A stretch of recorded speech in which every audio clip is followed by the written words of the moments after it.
Ooh, right. Okay. Right, now that we're back, now that we're warmed up, I think I need to get another league. Let's see. Let's see what's going on in the UBL. I used to be a member of that. Oh, who are these guys? Who are these new coaches? Who? I have no idea. Who is this Aquarius person? What? And Grandmaster D-Ray? Like, sorry, what? What is this logo? What? Who? Q the Costa Rican? Oh, what? Who are these people? Like, this is bad. Like, I can't believe we have nobodies in this league. Like, I gotta give Otto a call. I need to get back in here. Hey, Otto, how are you, man? Yeah, no, it's good to hear from you too. Like, yeah, it's good. I know, Otto, yes, you don't always have to bring up the fact the last time you battled me, you won. Yeah, I know, I get it, right, okay? Anyways, listen, I was calling you up, man, you know, back out of retirement. I was thinking I might, you know, get my spot back, you know, UBL, you know, that's, you know, my league, if you remember, you know, yeah. What do you mean you have to think about it? Like, I'm an OG, you know, like I was one of the first coaches here. Like, what do you mean you think about it? I left, like, because I retired, Otto. Like, I left because I retired. That's a perfectly good reason. No, I'm not. No, right? I was there for the very first season. I should be given a pass, right? I should be allowed in. Like, clearly you need the coaches. Like, who are some of these coaches? Come on, like. I'm a name brand, man. I should be allowed in.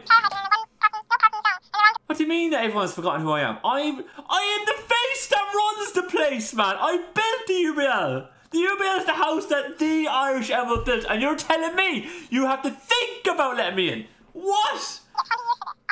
No. If you don't want to have me in, right? You know, if you don't want to have me in, okay, I know what this is, Otto. I know you're afraid, right? You're terrified. You don't want to be able to play me one more time. You know I beat you. You know, I will beat you easily, man, right? You were lucky the last time, and I beat you, and you're afraid. You're afraid to go one-on-one against the Great One once more, right? You had a bit of fluke, you had a bit of luck, and you know that you don't want to go up against me. Otto, don't make me, don't.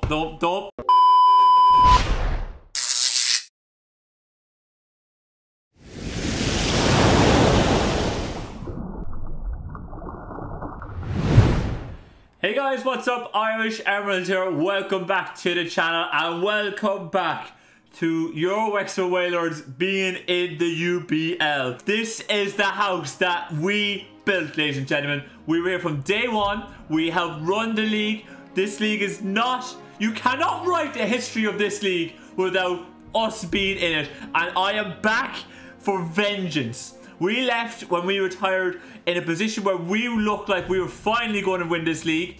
And we had a really good team.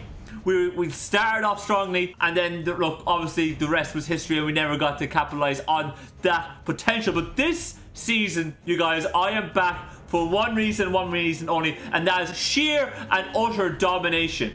Right? I'm not here for a warm-up. I'm not here just to relearn the game. I'm not here for any of that shenanigans. I'm here for utter domination. This is the face that runs the place around here, folks. This is the house that the IrishEmerald built, and I am back to reclaim what is mine. With that being said, guys, I am pumped for this. Hopefully you guys are as well. If you guys are, make sure to smash that like button down below for me. Click that sub button, and make sure to click the bell icon as well for when these videos come out. Also, guys, if you have not followed me over on Twitch, link to that is in the description down below. Make sure you follow me over there for some Pokemon Wi-Fi battles and some Pokemon Showdown shenaniganery. But anyways, guys, as you probably want to know what was going to be happening this season in the UBL, you wanted to get all the dish, the dosh, the dirt, and let me break it all down for you. So basically, as always, the UBL is Wi-Fi league, so we're going to be using basically Pokemon that are in the game. We're not going to get the full toys that we would be getting in FIFA or any other Showdown based league. We just got to work with what we can. As well, with the fact that the timer is not what we are used to on this channel, it's, you know, it's gone to shreds. Basically, it's gone to crap. Basically, because it's gone to crap, we're using like a land chess based kind of timer. If you guys are familiar with how speed chess is played, basically you're given an X amount of time to use and if you run out of time while performing your moves, you lose the game. And that's basically what we're going to be playing with now, where each coach is given a 10-minute timer, and in those 10 minutes you're allowed to make moves, and if you use up that time, then you basically forfeit the game, and that's that. It's the best we can make out of a bad situation. But yeah, guys, with that all aside, you're probably wondering what we drafted and all that kind of good stuff. If you're interested in the tiers, link to the website is down below. You guys can see the tiers. We're using a point-based draft system, so you know you're going to have mons that are going to be costing 200 points. You're going to be having mons that cost 20 points. And you're going to be seeing that as I bring up graphics up and down, what we're running with and what we're rocking out with. We start off with 1100 points, which is, you know, not too bad. It's okay. And we had third overall pick, which is pretty slick. Very, very happy with that. And with the third overall pick, your Wexford Wailords drafted Warrior the Tapu Koko. Now guys, I won't be going into big detail as to what each Pokemon does here. You guys probably know all that by now. I'll just be giving a small detail as to why we drafted it and all that kind of good stuff. But if it's something that's brand new that I haven't used before or that's new on the channel, I will give a little bit of a deep dive as to what that Pokemon can do. But anyways, we drafted Tapu Koko and with the third overall pick, which is really, really slick. With the third overall pick, I just said, look, let's just get something real nice and offensive that we can really work with. And Koko is basically, could do that role perfectly fine. We can hit on the special and the physical side. We got base 130 speed, which is fantastic. And we get all the extra toys that Koko gives you. It's U-turn, Volt Switch, Thunderbolt, all that kind of good stuff. Bit of setup, defog, roost. It can do a whole lot of different things. So Koko is a really good first of all pick for us to be able to build our team around. After Koko, we have to like obviously wait several picks before, you know, we had to draft again. And I wasn't really going with a plan. I figured, look, we'll just see what falls with us and we'll just pick what is the most powerful one we can get at the time and we'll just go from there. Now, as I was approaching our second pick, I really wanted to get Hawlucha. I was desperate to get Hawlucha. I figured Hawlucha would be great. And I also knew the pick after us, Otto, who has it, he was definitely going to go for Hawlucha because he drafted Bulu, if I remember correctly. I'm not too sure. Maybe it was Rillaboom. I can't quite remember. But he was looking for terrain or sweeper, such as Hawlucha. And I was just not going to allow that to happen. But thankfully, somebody else grabbed it. So, look, you know, even though I don't get it, at least Otto didn't get it. And I'm happy about that. But that meant, obviously, we had to pick something else. And I decided to go with Hydreigon. So, Hydra the Hydreigon is now a Wexford Wailord this season. Partly because this thing's an absolute beast and it's insane, and partly because I also wanted to piss Pepsis off a little bit by taking his mascot and beating him with it, because that's going to be a great time. But you guys probably know what Hydreigon could do. It's able to hit like a truck with 125 base special attack, and it's also got decent physical attack too. If you guys are new and just returning back to Pokemon, same as myself, you're probably wondering, did Hydreigon get anything new? And Hydreigon did get a couple of nice things. Hydreigon, for starters, did get Dragon Dance. So this thing is able to set up with the attack and speed by +1, which is absolutely fantastic. As well as that, Hydreigon also got access to Nasty Plot. So we're also able to buff our special attack up by 2. And if you remember correctly, our special attack is already insanely high at 125. So Hydreigon has been given access to setup in addition to all the utility gates, which is awesome. Now, if you guys been around on the channel for a while, you will know that roughly around third, fourth pick, I like to get my bulk after picking up some nice offense. And that was no different here in this round, especially considering that I had about, like, you know, 20 odd picks between my third pick and my fourth pick. So I said, let's get good bulk now. And I went with Rainbow the Melodic. I'm not going to really dive into too much what Melodic can do. You guys are seeing it over in FIFA at the moment. You guys will see more of it over here in UBL. This thing is an absolute tank. It's able to do so much. Absolutely love it. And it was the best mon for us to be able to deal with an awful lot of the threats that are in this meta, as well as giving us the bulk that we always required. So moving swiftly on to our fourth pick, I was really trying to figure out what I wanted. I normally go for bulk, but there was a mon that was lying around that I have always wanted to get in draft leagues, and I've never managed to get it. And I just said, you know, let's scrap, you know, whatever plan I normally go with this time. I want to get this mon. I'm not too sure if it's going to be around when it comes back to me. So let's grab it now. And we picked up Clutch the Nidoking. Now, most of you guys who are probably watching this know exactly what Nidoking is able to do. It's a monster. It's an insane wall breaker, despite what the stats tell you.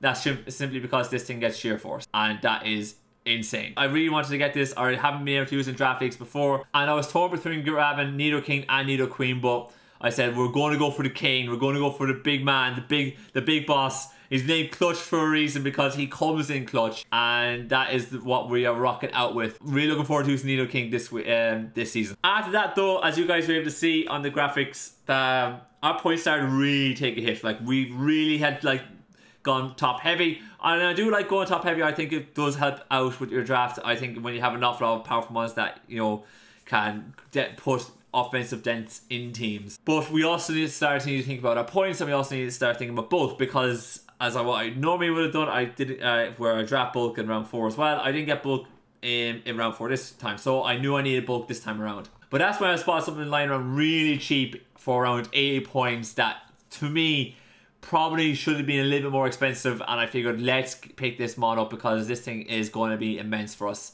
And that is Belen the Bronzong. So Bronzong is going to be on the squad. I've never gotten really a chance to properly use Bronzong in a draft league before, so I'm excited for using it. If you guys kind of wondering who are new to what Bronzong is able to do, Bronzong has access to several different moves here, as you're able to kind of see as we scroll down on the screen. And also it gets access to rocks primarily. It's also able to get access to body press with its bulk. It's also able to get access to, like, you guys see the coverage. It's able to do loads here. And with all that bulk right there in front of you guys, Bronzong is able to do a lot for us. What really also makes Bronzong shine is the fact that it also gets levitate and heat proof. So the fact that both abilities give it an immunity to one of its weaknesses is fantastic. Really loving that. So that was our 5th pick, you guys, and even though Bronzong was very cheap, we're still quite low on points. I knew we were able to probably afford one really good top or mid-tier mon, and then after that we could have to go cheap. And I just said to myself, look, let's just grab something now that we really want to use offensively that can really help us out. And one thing my team actually doesn't really like dealing with is steel types. Coco isn't a big fan of steel types, and Hydreigon isn't really a big fan of steel types. So I knew I needed something that's able to hit steel types and hit steel types really hard.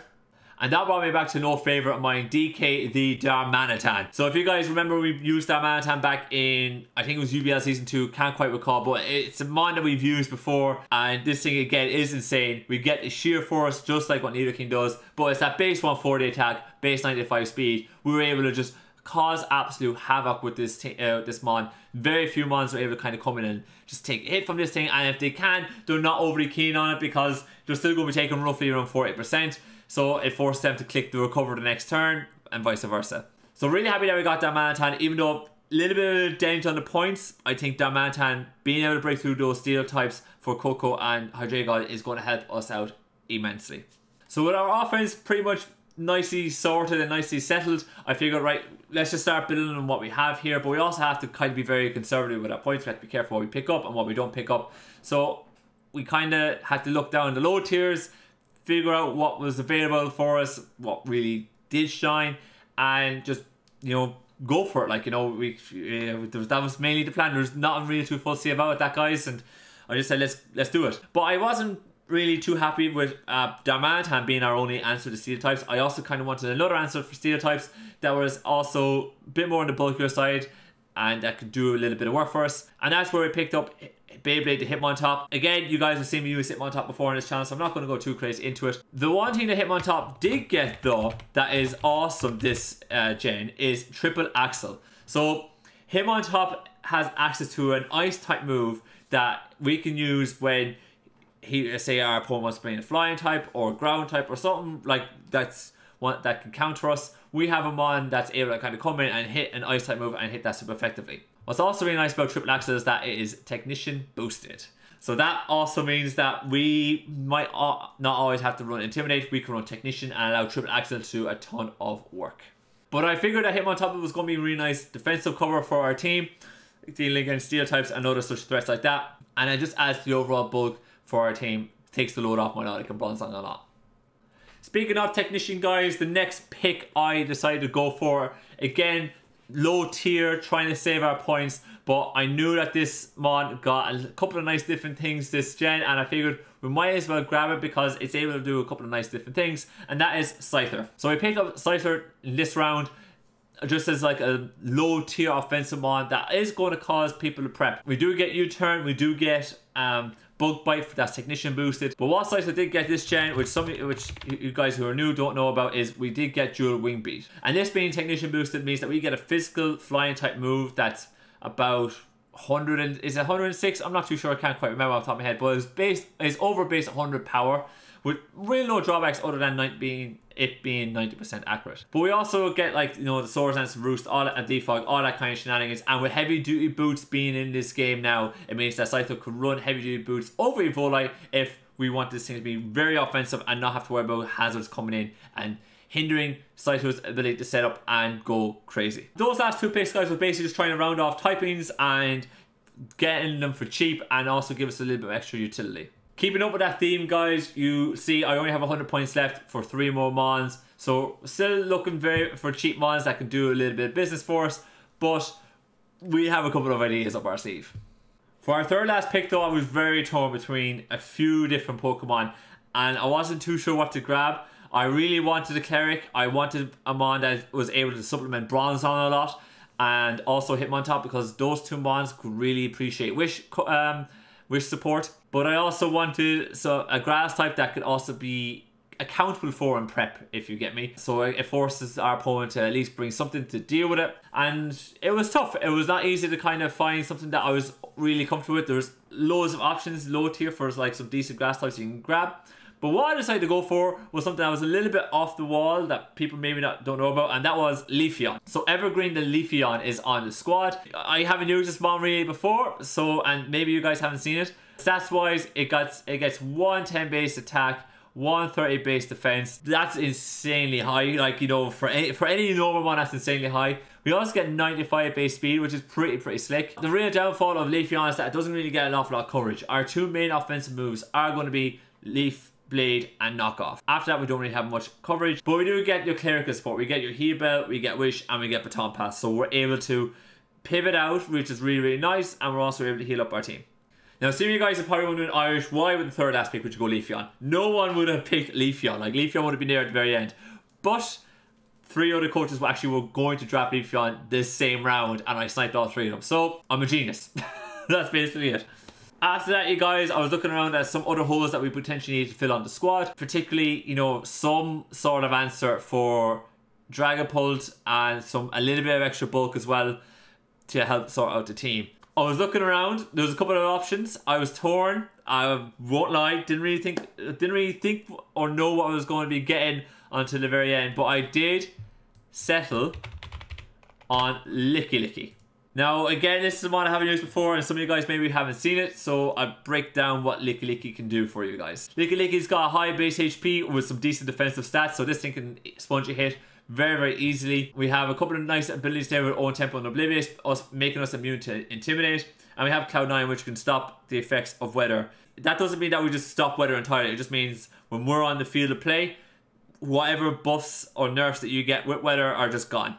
But what really makes Licky very good is that it has insane coverage. It can hit both physically and specially, and it has the move pool to prove it. You guys be able to see as I just slowly shift down through the moves here on screen. We have fighting coverage, fire coverage, ice coverage, grass coverage, rock coverage, and we have stab, and we get setup, and we get wish, and we get heal bell. The only thing that Licky doesn't get is priority and a momentum changing move like U-turn, volt switch, flip turn, that sort of thing. But Licky kind of gets the coverage to do everything else, which is a bit insane. It's a bit mind-boggling. But the fact that this thing can just sit in front of a Dragapult and any of those other ghost types, beautiful.